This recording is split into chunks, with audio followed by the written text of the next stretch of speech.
Get out and never come back. The words echoed through our once peaceful suburban home, my father's voice thundering with a rage I'd never heard before. I stood frozen in our living room, still clutching my acceptance letter to MIT's computer science program. My mother sat on the couch, her face buried in her hands, while my older brother Marcus leaned against the doorframe with a smug smile. This was the moment my family chose status over love, tradition over dreams. "Dad, please," I pleaded, my voice barely a whisper. "This is a full scholarship. I wouldn't need any money from you." "Enough, Oliver." He slammed his fist on the coffee table, making the family photos rattle. Those same photos that showed us smiling, pretending to be the perfect family. "The Morrison name has been in law for 4 generations. Your grandfather built this firm from nothing. Your brother understands his duty, but you?" I glanced at Marcus in his perfectly pressed suit, recently made junior partner at Morrison & Sons law firm at just 26. The golden child who followed the predetermined path. "I want to create something of my own," I said, straightening my back. "Technology is the future. If you just listen." "Technology?" My father sneered. "Playing with computers? That's your grand ambition. While your brother handles million-dollar cases, you want to be some code monkey?"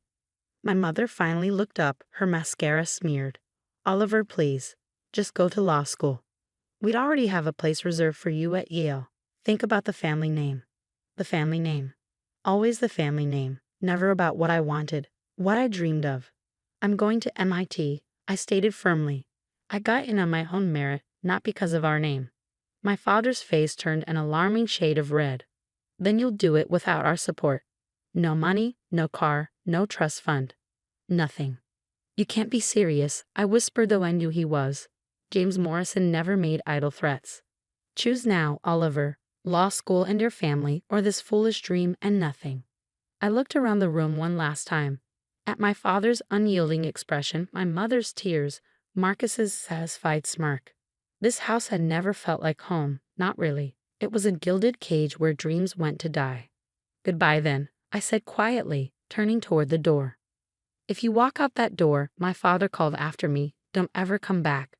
I didn't look back. That night, I sat in my best friend Tom's garage, everything I owned stuffed into 2 duffel bags.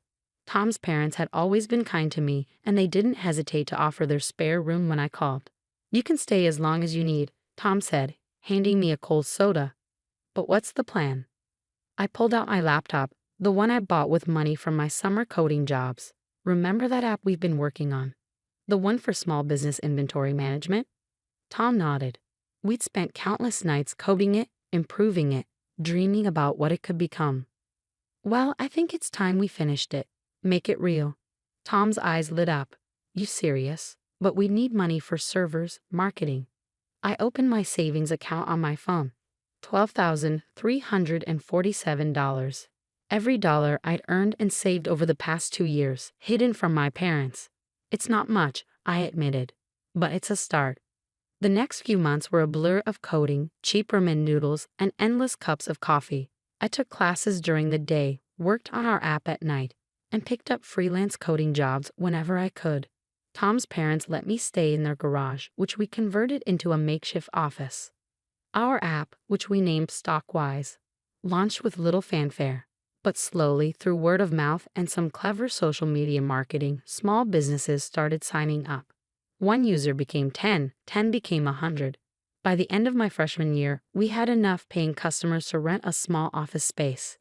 Tom dropped out to work on Stockwise full-time while I continued my studies, barely sleeping but driven by a vision only I could see.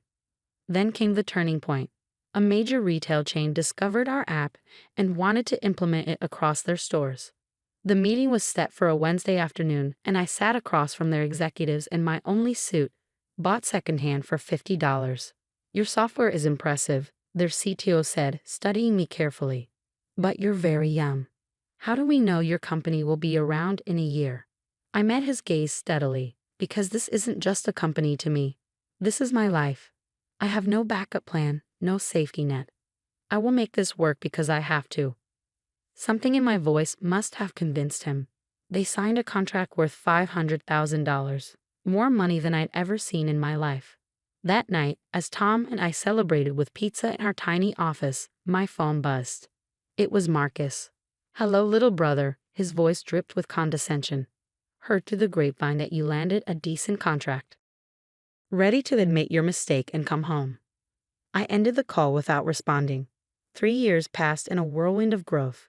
Stockwise expanded beyond inventory management into full business operations software. We hired developers, opened offices in 3 cities, and watched our user base explode. I lived in a small apartment despite our success, pouring every spare dollar back into the company. My only splurge was a decent laptop and a coffee machine that didn't leak. Then came the email that changed everything.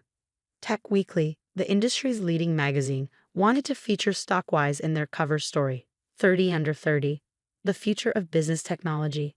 The morning the magazine hit the stands, I was in my office reviewing acquisition offers from several major tech companies. Our valuation had just hit $40 million, and rumors of an IPO were swirling. My phone rang. Unknown number. "Oliver?" My mother's voice, tentative and strange. We just saw the magazine. Your father and we've been thinking." I cut her off. "I have a meeting in 5 minutes. Please, Oliver. We're still family." I looked at the framed MIT diploma on my wall, remembered the nights I studied while working 2 jobs, the meals I skipped to pay for textbooks. "Are we?" I asked quietly. "I have to go." I hung up, but I knew this wasn't over. The family that had thrown me out at 18 was about to discover exactly what I built from nothing. And I was ready for them. The calls didn't stop. After the Tech Weekly article, my phone buzzed constantly with messages from relatives I hadn't heard from in years. Second cousins who suddenly remembered my existence, aunts who ignored me at family gatherings, even my mother's bridge club friends reached out to reconnect. I ignored them all. But Marcus was more persistent. He showed up at my office one morning, striding past my assistant like he owned the place. 7 years hadn't changed him much. Same expensive suit, same arrogant smile. "Little brother," he announced, dropping into the chair across from my desk. "We need to talk." I continued typing on my laptop, not bothering to look up. "How did you get past security?" "I'm a Morrison. Doors open for us." He chuckled, then frowned when I didn't respond. "Come on, Oliver. This grudge has gone on long enough. Mom cries about you every holiday." Finally, I met his gaze. "Funny, I don't remember her crying when I was sleeping in a garage." "That was different. You were being stubborn." He leaned forward, lowering his voice. "But look at you now. 40 million, Oliver. That's impressive. Dad's even talking about adding your name back to the Christmas card list." How generous of him. Marcus sighed, his facade of friendliness cracking slightly. "Here's the thing. The firm is expanding into tech law. Your company, your connections, they could be valuable. We're having a family dinner on Sunday. Come home. Let's put this unfortunate business behind us." I closed my laptop slowly. Unfortunate business? Is that what you call throwing your 18-year-old brother out with nothing? Don't be dramatic. You chose to leave. No, Marcus. I chose to follow my dreams instead of fitting into Dad's perfect plan. There's a difference. I stood up, straightening my jacket. "Now, if you'll excuse me, I have a meeting." "Don't be like this," he called after me. "We're family." I paused at the door. "Family? Let me tell you about family, Marcus. Tom's parents, who gave me a place to stay when I had nothing. That's family. My first employees who worked for equity when I couldn't afford salaries. That's family. You're just people I share DNA with." The next day, my father tried a different approach. His secretary called to schedule a lunch meeting. "Mr. Morrison would like to discuss a potential collaboration," she said primly. I agreed, choosing an upscale restaurant I knew he'd appreciate. Let him see what his rejected son could afford now. He arrived precisely on time, looking older than I remembered. 7 years had added gray to his temples and lines around his eyes. But his posture was still military straight. "Oliver," he nodded, sitting down. "You look successful." "Amazing what playing with computers can accomplish," I replied, watching him wince at his own words thrown back at him. "About that," he cleared his throat. "I may have been hasty in my judgment. Technology is clearly the future, and Morrison and Sons needs to adapt." "And you want Stockwise to help you adapt?" He smiled, probably thinking he'd hooked me. "Think about it. The Morrison name in tech law, backed by cutting-edge software. We could dominate the market. Your brother's already working on the partnership agreement. Of course he is. I sipped my water. Tell me, Dad, did you read the whole article about me? He blinked, caught off guard. I skimmed it. There was an interesting quote. Want to hear it? I pulled out my phone and read. When asked about his incredible success, Morrison credits his drive to early hardship. After being cut off by his wealthy family at 18, he built Stockwise from nothing, working multiple jobs while attending MIT on scholarship. The color drained from his face. Oliver, that's ancient history. The article went viral, Dad. Everyone in the tech world knows how the mighty Morrisons threw out their son for daring to chase his dreams. Makes for a compelling story, doesn't it? The self-made success versus the old money law firm. What do you want? He demanded, his mask of civility cracking. Money? Public apology. I laughed, and for the first time in 7 years, I felt truly free. I want nothing from you. That's what you never understood. I didn't need your money or your name. I just needed you to believe in me. And now? Now? I stood up, dropping my napkin on the table. Now I have a company to run. Enjoy your lunch, Dad. I hear they make an excellent humble pie. But they weren't done yet. That Sunday, my mother tried her approach. She waited outside my apartment building, knowing I couldn't avoid her there. Oliver, please, she called out as I walked past. Just talk to me. I stopped, taking in her designer outfit, the expensive car waiting at the curb. What's there to talk about, Mom? I'm sorry, she whispered. We were wrong. So wrong. But we're still your parents. Don't you miss us at all? For a moment, I remembered being small, feeling safe in her arms.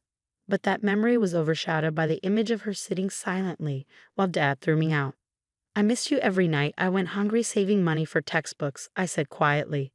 I missed you when I graduated MIT, looking out at an audience full of proud parents while my seats were empty. I missed you when I landed my first major contract and had no one to celebrate with except my friend's family.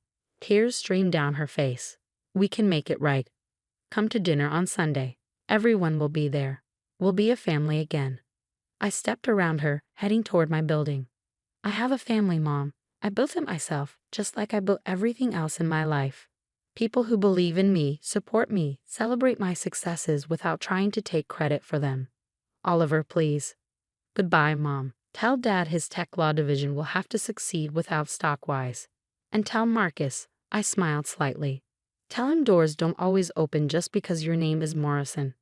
That night, I sat in my office, looking out over the city lights. Tom came in, carrying 2 beers. Rough week, he asked, handing me one. My family suddenly remembered I exist, I said, taking a long drink.